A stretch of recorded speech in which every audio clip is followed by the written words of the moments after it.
Sherry Stoner, who's in the Groundlings, which is a group of improv comedians that came to the studio over on Flower Street. We did a little workshop at Disney for the animators, sort of teaching them how to improvise and move around and stuff like that, loosen them up. But Ron and John must have been in the audience because they had me come in and audition. Glenn Keane would have very specific ideas about how he wanted a certain part of the piece to be staged, but within that, I would improvise certain things. So they allowed me to play within the confines of what they had in mind. We just didn't have the budget or the time to do it exactly that way. So we used video.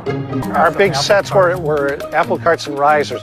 And then at the backdrop, there was a grid that's lined off with tape. That gave you a vertical and horizontal measure so that if you want to walk, you have a point of reference, parameters to look at. We had our puppets, our props and things. The props were just, I think, whatever they sort of could pull together that was sort of lying around. Like, they got a puppet that was about roughly the size of Flounder to Ariel. So the shooting sessions were a lot of fun. There's some pretty silly stuff we used to do. We would discuss it with Sherry, and we'd kind of walk through it, see how it looked for camera.